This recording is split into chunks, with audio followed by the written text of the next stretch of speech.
এ বরকতুল্লাহ ভাই কই যা না কি আছেন আপনি যাইতে আছেন আপনি কোনো আছেন বনাইয়া আমিন ক জোরে কন আমরা দেশ এবারে বয়াইলাম কেন এটা তো আপনারা বুঝছেন না আমরা দেশ লক্ষণ খারাপ দেখবেন মসজিদও একবার কাশ দিছে লগে লগে দেখবেন ফুলারা মসজিদ হুদা কাশ আর কাশ এবারে উঠটা যদি যাইতে পারে আপনারা কইবেন আমরা দোষ কি এর লেগে এবারেও যাইতে পারতেন আপনারাও যাইতেন পারতেন এটা একটা সিগনাল মার হাবা কন উডনের চিন্তাও করেন না আমিন কন তা আমি যখন কক্সবাজার তারা রাজি হয়েছে আমি গেছি সমুদ্র সৈকতে ঘুরতে আসি তখন এখন না তখন পুলিশে আমার দিকে উঠতে দিছে দৌড় একটা পুলিশ দৌড়াই আইতে আছে আমার লগের বেটা হুজুর দৌড় দিয়ালাম নমুনা খারাপ আমি কই ভাই এতটা পাঞ্জাবি গাও দিয়া দৌড়াইয়া পারতাম না ফেস লাগে ফুটে যাই আগস্টে এই পরিবর্তন না হতো আর যদি 2-1 বছর সময় পেত গোটা বাংলাদেশ ওই দুর্গা আর মূর্তি পূজাজিদের দখলে পেটের ভিতরে চলে যেত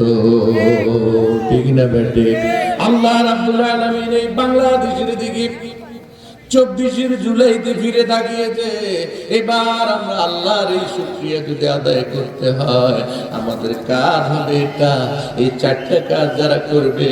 এই জাতীয় মানুষগুলোকে আমাদের পার্লামেন্টে বসাতে হবে রাজি আছেন কিনা সবাই হাত তুলে আল্লাহরে দেখা 4 নাম্বার হলো আনাহু আনিল মুনকার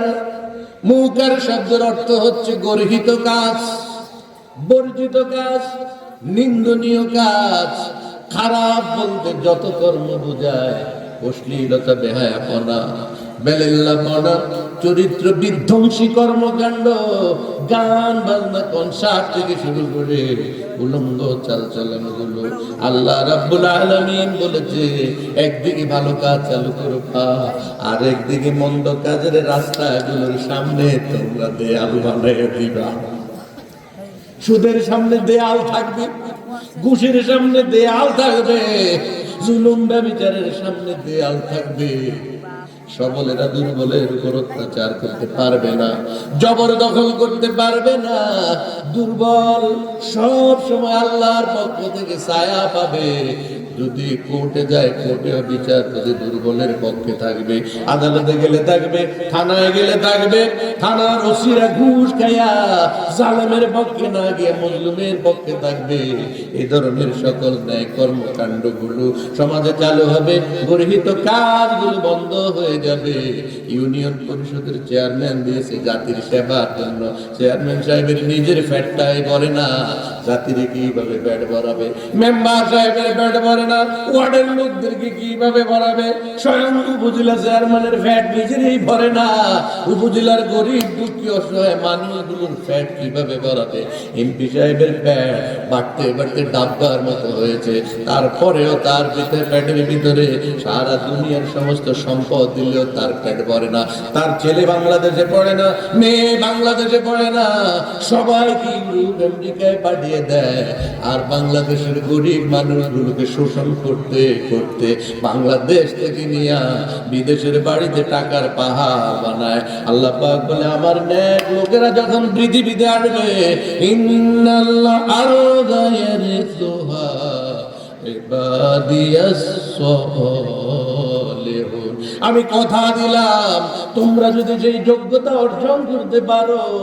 নাগরিক হিসেবে তোমরা যদি সেই যোগ্যতা অর্জন করতে পারো তোমরা যদি ভোটের সেই আমানত রক্ষা করতে পারো তোমরা যদি তোমাদের কোরআনের পক্ষের লোকগুলো যদি দিয়ে দিতে পারো তুমি আল্লাহ কথা দিলাম বাংলাদেশের এই জমিনের ভিতরে যারা নেককার মানুষ তাদেরকে এই জমিনের ওয়ারিস আমি বানায়া দিলাম সূরা কাসাসের ভিতরে আল্লাহ পাক বলছেন যতই নির্যাতিত হও নিষ্পেষিত হও জুলুমের জাতাকলে তোমরা ফেঁসে যাও ঈমানটা যদি বুকের ভিতরে মিটমিট করে জ্বলে ঈমানটা যদি ধরে রাখতে পারো কুফরির কাছে যদি ঈমান বিক্রি না করো আপোষহীন ঈমান লয়ে যদি থাকতে পারো আমি আল্লাহ কথা দিলাম তোমাদের পক্ষে আমি থাকবো তোমাদের মতো মজলুম নির্যাতিতদের প্রতি আমি দয়া দেখাবো, তোমাদেরকে রাষ্ট্রের ক্ষমতা দেব, তোমাদেরকে জমিনের ওয়ারিস বানাবো, আর আমি নমরুদ ফেরাউন হামানদেরকে দেখাই দেব, তোমরা যাদেরকে মৌলবাদী জঙ্গিবাদী বলে গালি দিয়েছো, যাদেরকে খারাপ বলে গালি দিয়েছো, এবার দেখে না তোমাদের নমরুদ ফিরাউন হামান ওয়া জুনুদাহুমা, তাদের সৈন্যবাহিনীকেও আল্লাহ পাক দেখায় দেখায় বলবে, তোমরা যে ফিরাউন মূসারে তোমরা নখে টিপে হাতে টিপে মেরে ফেলতে চেয়েছো, আজ তুমি নিজে পানিতে শুকতে থাকো, আর আমি আমার মূসার হাতে গোটা মিশর আমি উঠে দিলাম। নমরুদ ইব্রাহিমকে পায়ে পিষে মেরে ফেলতে চেয়েছিল, আল্লাহ রাব্বুল আলামিন বলেন নমরুদকে আমি আমার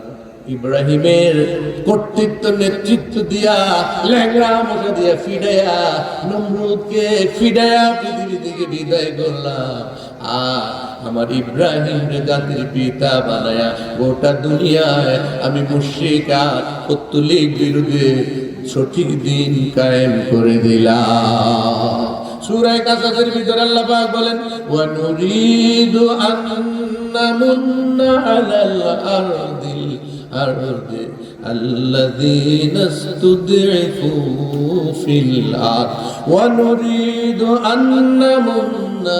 আলাল্লাযীনা ইসতুদঈফু ফিল আরদি ওয়া নুমাক্কিনা লাহুম ونمكن لهم ونكون من الوارثين। আল্লাহ পাক বলতেছে, আমি ওই নির্যাতিত দলটাকে তোদের বাংলাদেশে ক্ষমতায় বসায় দেব। বাংলাদেশে নির্যাতিত দলটা কোনটা? বিগত 15 বছরে সবচাইতে জুলুম নির্যাতনের শিকার হয়েছে কোন দল? বলতেন না? আরে বিরোধিতা করলেও চোখে তো দেখছেন কোন দলের উপরে নির্যাতন হয়েছে, কোন দলের বাড়িঘর ভেঙে ফেলেছে, কোন দলের দোকান পাটে বসতে দেওয়া হয় নাই, কোন দলের মানুষগুলোকে লাইন ধরে 11 জন নেতাকে ফাঁসি দিয়ে দেওয়া হয়েছে। এত নির্মম মিথ্যা, ডাহা মিথ্যা, শুধু রাজনৈতিক শত্রুতার কারণে, কোরআনের পক্ষে থাকার কারণে জীবন্ত সোনালী মানুষগুলো রেখে ফাঁসির মঞ্চে নিয়ে গরুর মতো জবাই করে দেওয়া হয়েছে। তারা মুখ খুলতে পারেনি, অফিস খুলতে পারেনি, কেন্দ্রীয় অফিস খুলতে পারেনি, থানার অফিস খুলতে পারেনি, ইউনিয়নে পর্যন্ত দাঁড়াতে পারেনি। আল্লাহ পাক বলে, মা পিতা যতক্ষণ পর্যন্ত তাদের হাতে কোরআনটা থাকবে, আমি কথা দিলাম তাদের অফিস না থাকলে কোনো অসুবিধা নাই, বাংলাদেশের 16 কোটি মানুষের ঘরে ঘরে তাদের অফিস বানাইয়া দিলাম। এই কারণে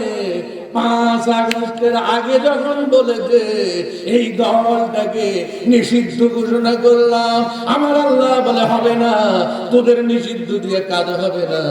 তোরা যাদেরকে নিষিদ্ধ করেছে 5 দিনের মাথায় আমি আল্লাহ তোদেরকে এমন ভাবে নিষিদ্ধ করলাম, বাংলাদেশ থেকে পর্যন্ত চিরতরে বিতাড়িত করে দিলাম। যেরকম সুবহানাল্লাহ। এই কারণে আল্লাহ পাক বলেছেন, ওয়া নুরিদু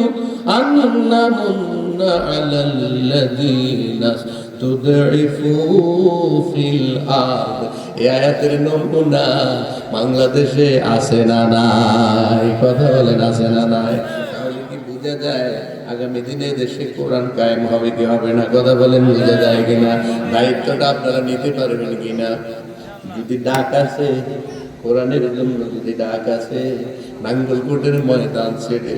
যদি মহিউদ্দিন ভাইকে বলা হয় আপনার অঞ্চল থেকে, আরেক ভাইকে বলবে আপনার অঞ্চল থেকে, কোনো গাড়ি ঘোড়া থাকবে না, চাল নেবেন, চিরা নেবেন, পানির বোতলটা কান্দে নিবেন, নাঙ্গলকোট থেকে হাঁটা শুরু করবেন, হাঁটতে হাঁটতে পার হইয়া লাকসামের বাইপাস পার হইয়া বিশ্ব রোড গিয়া ঢাকা চট্টগ্রাম মহাসড়ক দিয়া